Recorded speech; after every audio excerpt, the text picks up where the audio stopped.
Today I am going to deliver a lecture on thermal methods of analysis. So welcome all to my channel. See, as a non-profit channel, I request everyone to share the lecture among your friends and subscribe to my channel.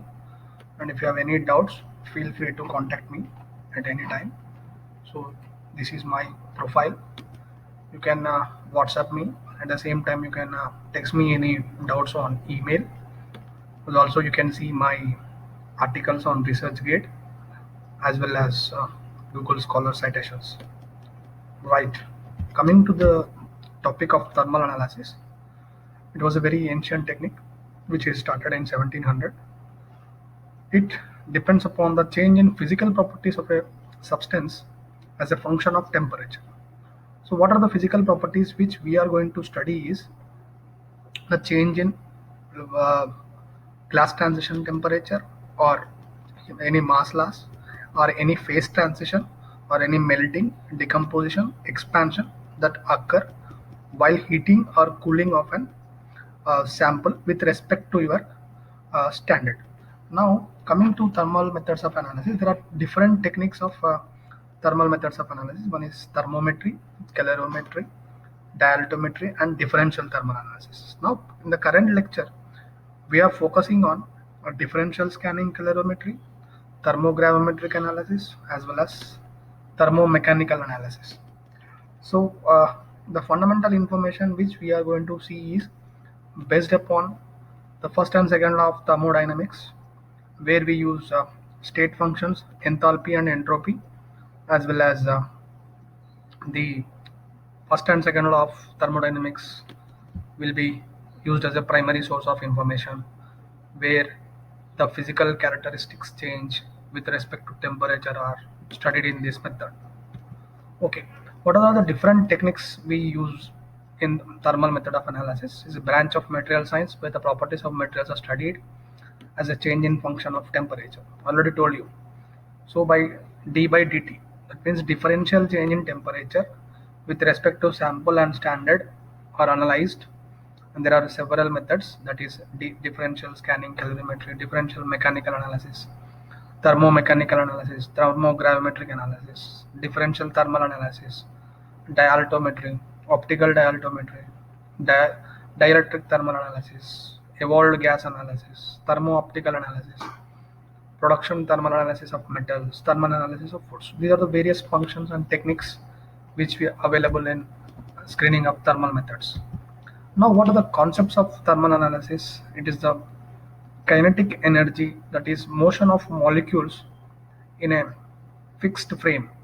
Suppose from where we need to learn these techniques is the Frank Condon principle, or the Condon-Morse diagram. If you remember, as the molecules will have a optimum or minimal energy at the ground state, but when there is a certain amount of heat or energy is applied on the molecules oscillate or vibrate with the kinetic energy. The kinetic energy causes changes in the molecule, that means either in the physical properties or any volume expansion or any change in uh, properties that we will be reading. So now the thermal methods of analysis, now we have different scales of expression, that is Newton scale, Fahrenheit, Celsius and Kelvin.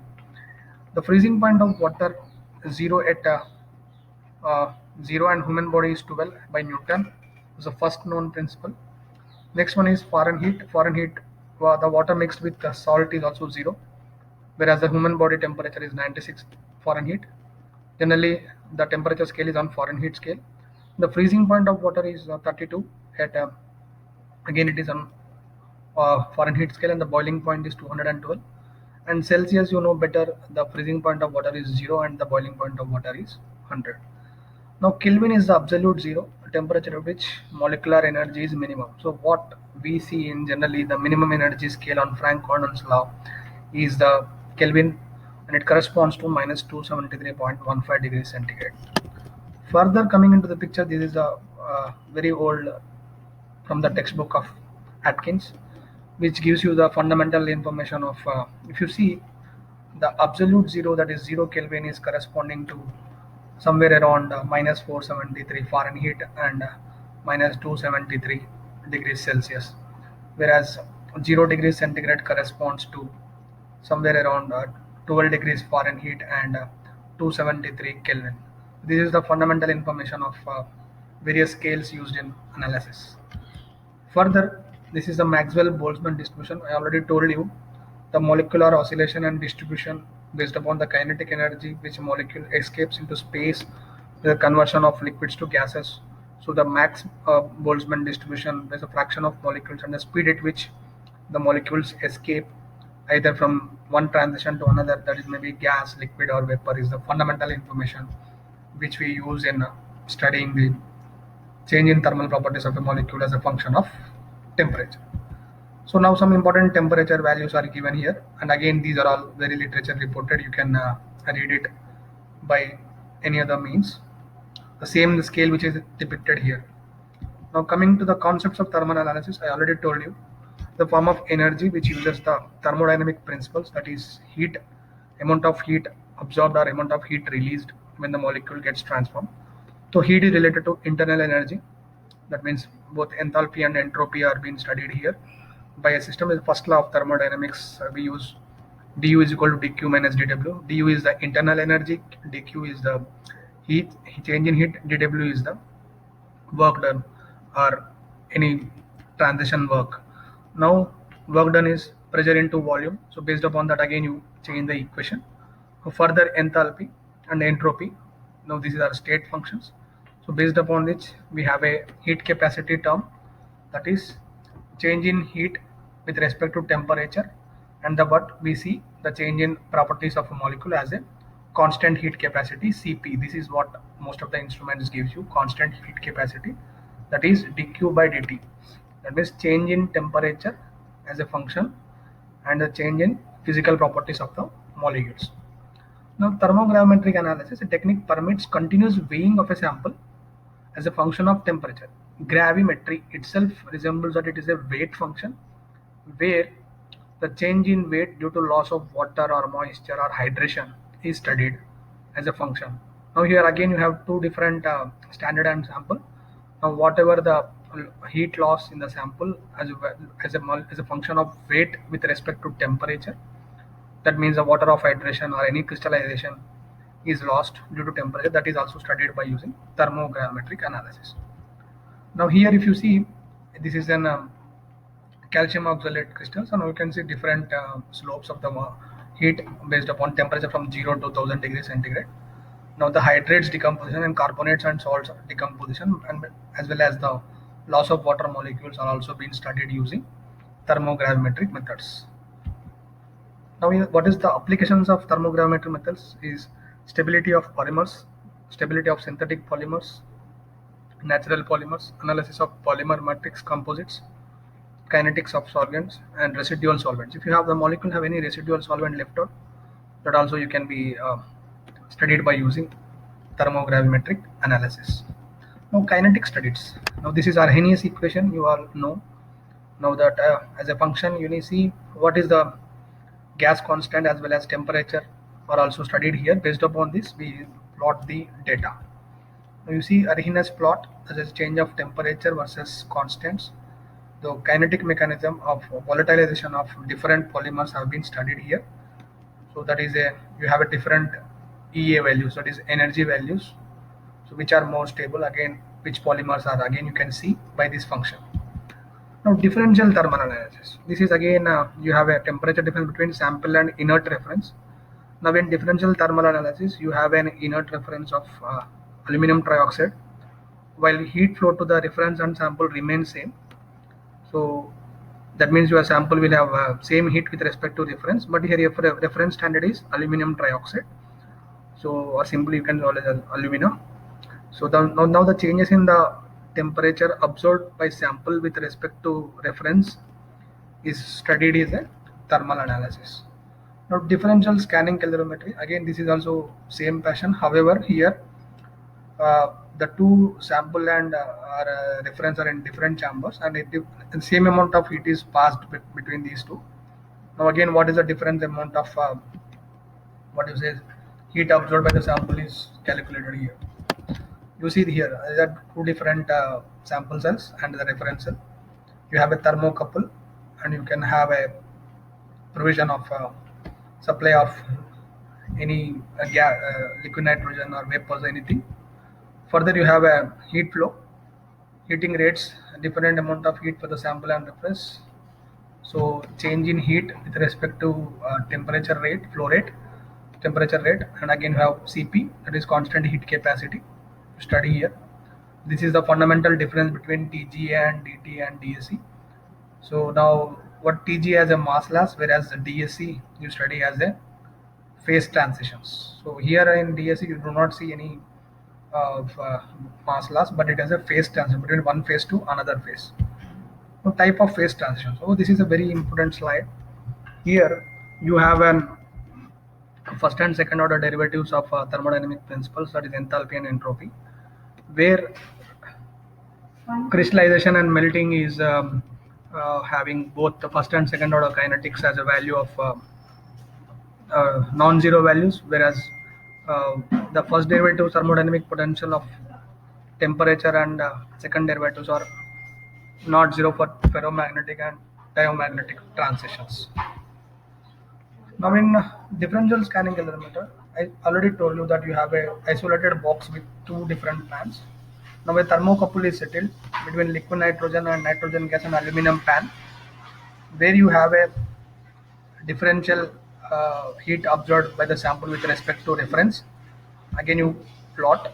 So this is an overall view of pan of the system, which contains two different pans for sample and standard, but same amount of heat is passed.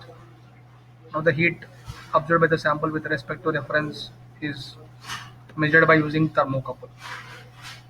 Now in recent days, the thermocouples have been very advanced. So you can use the other different methods of thermocouples, and even Peltier, your Peltier temperature scales have been adopted by recent instruments. Further, you see again in DSC there are several changes have been made. That means earlier it was VP DSC, cap DSC, and further now it is peak DSCs have been used. An example of phase transition, now you use the same material and you have phase transition temperature based upon the temperature change. Now easy phase transition have been observed here. Again, this is another phase transition example. Now you can study melting, freezing, and glass transitions temperature. Now glass transition, this is the first most fundamental used in thermal measurements, which an amorphous solid such as glass or polymer becomes brittle on cooling. This is the fundamental information which you get in thermal methods.